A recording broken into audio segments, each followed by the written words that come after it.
You force the garage door up, but something heavy resists from inside. You tug the seat over back, but a trapped weight drags at it. But when you lift the cover higher, the driver door gives first. Then your shoe finds a block behind the wheel, as if you planned this. Then you kneel and find receipts tied tight with fading string. Then the tan seat looks brushed, clean because the dust stops abruptly. When you pull the cover back, the Jaguar looks awake beneath the dust. They are cleaner than the floor, so somebody touched them recently. For a second, your fingers find a clean arc on the wheel. For a second, you just stare, because the key is already waiting. For a second, you look at the house door and don't call out. By the time you kneel, the pedals are scuffed brighter than they should be. By the time you open the door, receipts are waiting on the seat. When the string loosens, a second key slips out with the papers. When you raise the old key, your hand already knows where it goes, but one edge is too clean. So somebody touched these recently. It doesn't match the estate key, because this one is worn smoother. But above the dash, a paper corner peeks from beneath the visor. After you loosen the string, a photograph slips free before you can breathe. By the time you unfold the receipts, a photograph corner catches your thumb. After you ease it free, his younger shoulders look tense, not proud. And when your fingers reach it, the garage seems to hold its breath. And before you pull it free, the Jaguar settles with a quiet creak. Then something slips behind the dash, and you lean in before thinking. Then your fingertips catch a stitched gap beneath the seat. Not factory made, but when your thumb lifts the seat seam, paper crackles underneath, but under the passenger mat, the metal looks scratched far too recently. But when you ease it open, a flat envelope slips into your palm. Then you ease out a folded photograph, dusty and warm from hiding. Then your fingernail catches a loose plate, and the floor answers. For a second, you just hold it, because hiding it mattered more. For a second, you think just stare at the tiny key, smiling differently.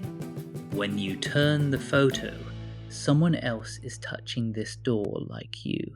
When you tilt it closer, another hand rests on the driver's door. By the time you reach the shelf, you already know what fits. By the time you notice her ring, your stomach already knows it.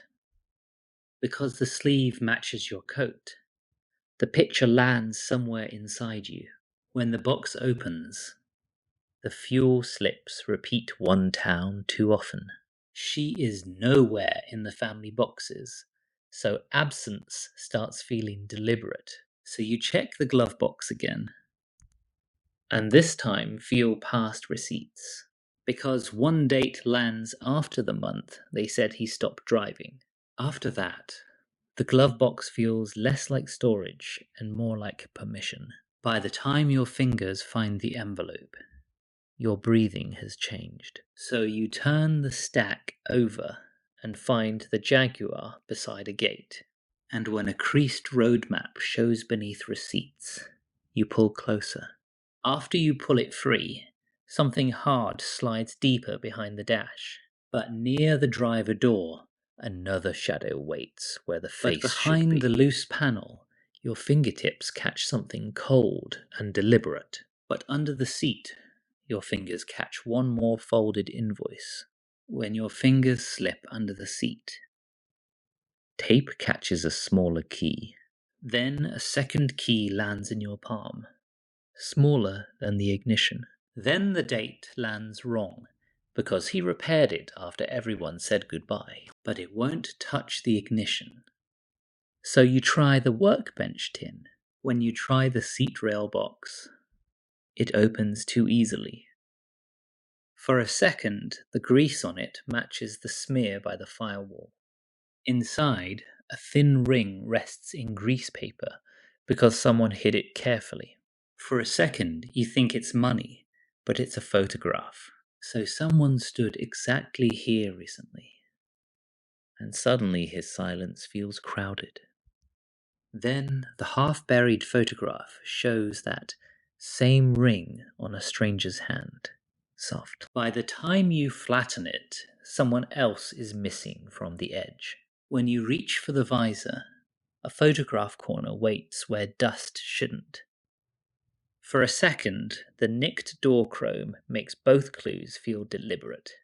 After the photo, by the time you unfold it, names the missing shoulder looks deliberately cut away. By the time you breathe again, grief feels expensive and curiosity worse.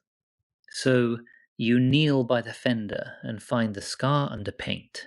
After that, you stop blaming him, but the protection costs someone else. After you glance toward the house, the Jaguar seems to wait anyway. Because on the receipt's back, an address waits where your hand reaches next.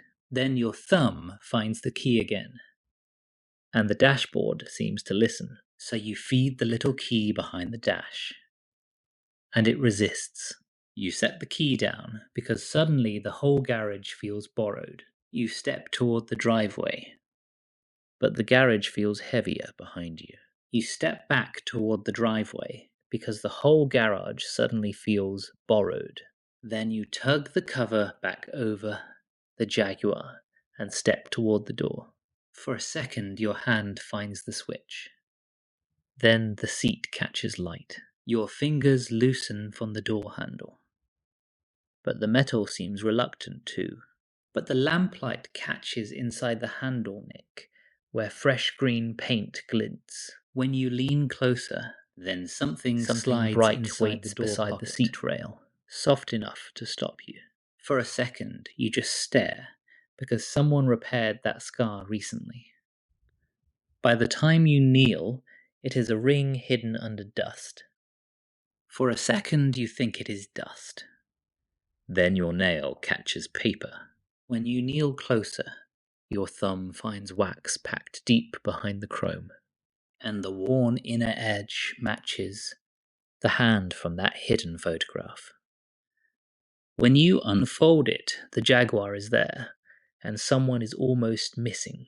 So you pry gently, and a folded photo slips into your palm. So the Jaguar was not hiding money, but carrying someone he chose.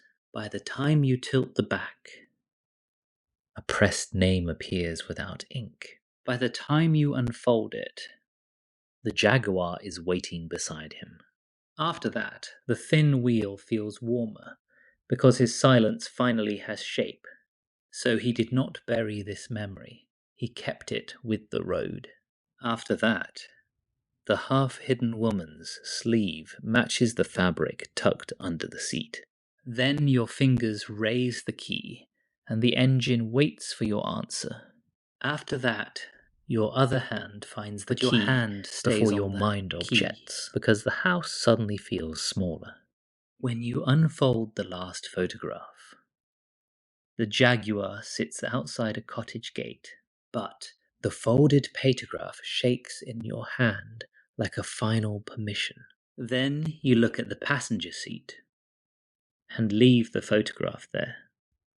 But the woman beside it wears your grandmother's scarf, and everything tilts.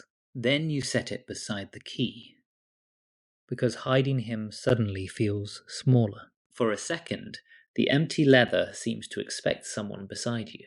For a second, you hold the key still, because silence suddenly feels chosen. For a second, the garage seems to wait while the Jaguar idles softly.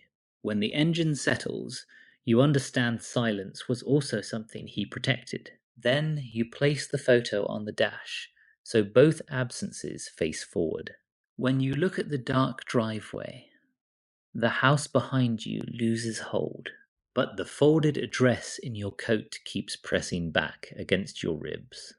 By the time the engine catches, Your hands have already answered him.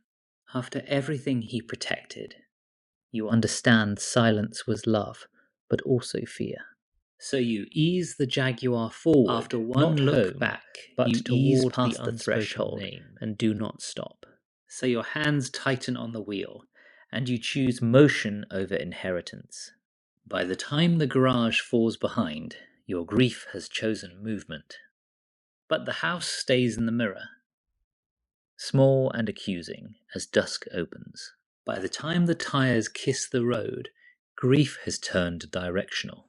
After the corner, you press the accelerator a little and keep going. When the lane bends left, you turn with it toward whoever waited, and you drive toward the unnamed address, carrying him beyond